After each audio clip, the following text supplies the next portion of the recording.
Tantor Audio, a division of Recorded Books, presents Without Her Consent, a heart-stopping novel of psychological suspense, by Mcgarvey Black, narrated by Lauren Ezzo. A lie keeps growing and growing until it's as clear as the nose on your face. The Blue Fairy, Pinocchio. 1.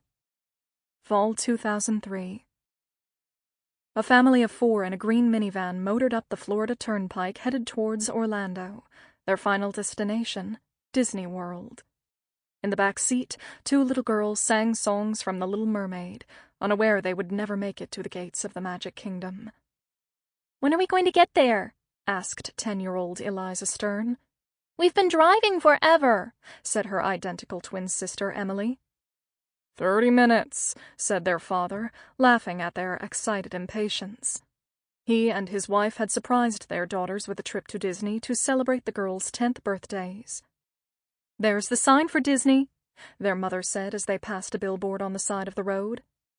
"We're almost there." Ahead, something moved oddly out of place. Their father squinted at the oncoming traffic and cocked his head as a single flickering light raced closer and grew larger. He had just enough time to comprehend that the errant light was a car with one broken headlight that had jumped the divider.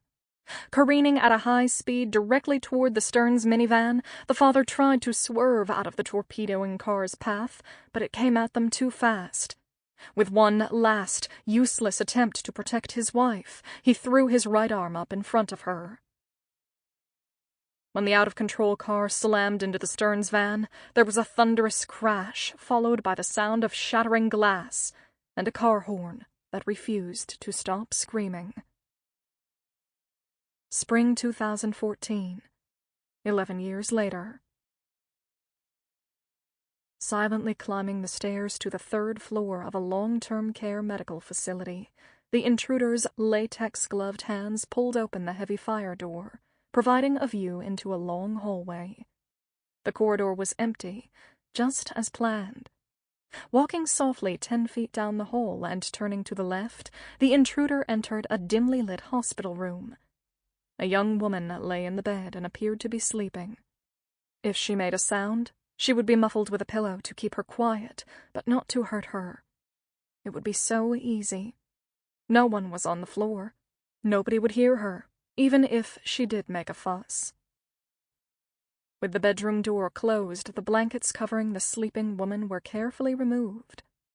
Taking a few deep breaths, the intruder slowly peeled back the remaining sheet, but the woman didn't stir or acknowledge it in any way. Gently, her hospital gown was lifted, and her legs methodically spread apart. She wasn't wearing panties. One less step. Carefully, the unwanted penetration began. When the woman moaned, a bedpillow was placed over her face to quell the noise. The unholy act didn't take long, and soon everything was back in its proper place. No one would ever know. It had gone perfectly. 2. 8 months later. It had been a busy week for 44-year-old Angela Crawford, M.D., administrator of Oceanside Manor, an extended care facility in Oceanside, Florida. At her desk for hours, Angela was painstakingly going over the following year's budget when her phone rang. "Dr. Crawford, it's Lourdes on 3 West, said the frantic woman's voice on the phone. "We have an emergency and there's no doctor on the floor. I need a doctor now. Eliza Stern is in labor." "What?" shouted Angela. "That's impossible. Are you sure you—" "I know what labor looks like," interrupted the seasoned nurse. "You need to come. She's crowning and moaning. We need you now." Angela, a trained OB-GYN, was already on her feet. "I'm on my way," she replied as she slammed the phone down and sprinted out of her office in her heels. Running down the institutional yellow hallways with white speckled terrazzo floors, popular in Florida in the mid-20th century when the building was built, Angela dodged gurneys and food carts while sidestepping visitors and staff. Passing a nurse's station filled with stuffed animals, balloons, and bowls of candy, she barked orders at the attendant without stopping. "Find Dr. Horowitz! Send him down to 3 West, stat!" With no time to wait for the perennially slow elevators that should have been replaced 10 years before, Angela opted for the stairs, taking 2 at a time. As she raced up a flight in the East Wing, she was vaguely aware her heart was pounding, and she couldn't feel her feet beneath her, a strange sensation. Arriving on the 3rd-floor landing, she pulled open the heavy metal door and stepped into the hall. Taking a moment to get her bearings, she picked up her pace and jogged towards the 3 West Wing. When she arrived at the nurse's station, slightly out of breath, she shouted to the attendant, "Which room is Eliza Stern in?" The startled attendant pointed to her right. 312? Still breathing hard, Angela bolted down the corridor to a doorway where a small crowd had gathered. 2 nurses and an aide were already inside with the patient. "Thank God you're here, Dr. Crawford. I didn't know what else to do. Everything's happening so fast," said Nurse Lourdes Castro, wringing her hands. "Let me get in there," said Angela, stepping past the other women. "Someone get me a gown and gloves." A 40-something male floor nurse ran off as Angela carefully examined the physically distressed woman in the bed. "It looks like this baby is coming within the next few minutes," said Angela, shaking her head. The woman in the bed softly moaned again. "She can feel this. Eliza's in pain," said Jenny O'Hearn, a young, blonde floor nurse. "It was that same sound that made me come in here and check on her. Can we give her something?" "Let me think a minute," said Angela, combing her fingers through her long, loose hair to get it out of her face. "I don't want to give her anything yet. It might complicate things, and I don't know exactly what I'm dealing with." Frustrated, she looked around. "Where is my gown?" she shouted out to no one in particular. As if on cue, the breathless male nurse appeared in the doorway with a pair of gloves and a light blue gown. In a few swift moves, Angela kicked off her red-high heels, sending them scattering across the room in a clatter. She pulled her thick, shoulder-length, chestnut-colored hair into a ponytail with the stretchy band she had on her wrist for just this type of occasion. Within seconds, the gown and gloves were on, and Angela turned her attention back to her patient. "How the hell did this happen?" Angela muttered as she checked the pregnant woman's pulse. "Can someone please explain this to me?" "I have no idea, Doctor," said Nurse Castro. "Jenny found her." 28-year-old Jenny O'Hearn stepped forward. "I was going on my break to the supply room and heard a noise coming from Eliza's room," Jenny said. "This part of the hospital is usually so quiet. It was strange to hear that kind of sound coming from one of our patients' rooms. I walked in and saw Eliza was in distress. I checked her pulse, and it was elevated, so I decided to get a better look at her. When I pulled back her covers, there was a big wet spot on the sheets beneath her. At first, I thought she'd wet the bed, but I remembered that would be impossible because Eliza's got a catheter. So I checked the catheter to see if it was leaking, but everything was fine. I examined her from head to toe until I figured out what it was. Her water had broken." Eliza made another low moan. 3. Day 1. Just as she had been medically trained to do, Angela quickly assessed the condition of her patient. "This baby is coming right now. I need towels," she shouted, as Eliza's soft distress sounds continued. "Come on, Eliza, you can do this," said Angela, focused only on her patient, oblivious to the small crowd growing inside and outside of the hospital room. "Doesn't she have to push?" said an attendant. "How can she push if she's unconscious?" "She's doing just fine," said Angela calmly, not taking her eyes off the woman in the bed. "The human body is an amazing machine. It knows what to do even when we don't. Here we go, the head is coming out."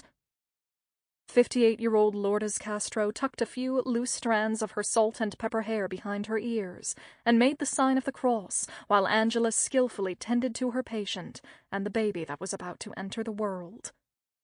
"The head is almost out. Once it's completely clear, I'll help her along," said Angela confidently. Moments later, the baby's head was free, and with a little manipulation, Angela cleared the shoulders, and seconds after that, the tiny legs slipped easily out. Within 15 seconds, the sound of a crying baby was heard on the 3rd floor, something that had never happened before. Everyone cheered as Angela looked down at the infant in her arms, covered in blood and vernix.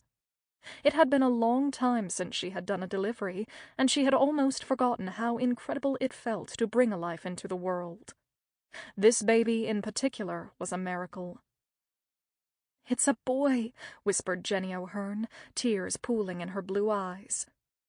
"What a beautiful baby," Angela said, smiling and showing the child to the others in the room. "No matter what the circumstances, life is life, and it's always beautiful. Welcome, little one." "He's a perfect little boy," said Nurse Castro, smiling and reaching for the baby. "Let me have him, doctor, so I can clean him up and weigh him." Angela handed the newborn infant to the nurse as a growing audience gathered around the hospital room, foreshadowing the firestorm that was coming. "Take care of that baby," Angela called out as Nurse Castro left the room with the child. "Don't let him out of your sight." "You did good, Eliza," whispered Jenny as she leaned over the always sleeping new mother and rubbed the woman's arm. "I don't know how it happened, but you've got yourself an amazing little boy." "This is not a happy occasion, nurse," said Angela, bristling as she removed her gloves. "This is going to be a legal and PR nightmare. We need to figure out how this happened and who did this." "Are you going to call the police?" asked Jenny. "Of course," said Angela. "Who would do such a thing?" "Do you want me to make the call?" said Jenny. "I'll do it. I have to inform the board of directors before I do anything," said Angela. "Eliza has no family that I'm aware of, so there's no one else we need to notify. From a medical perspective, it appears that mother and baby are fine.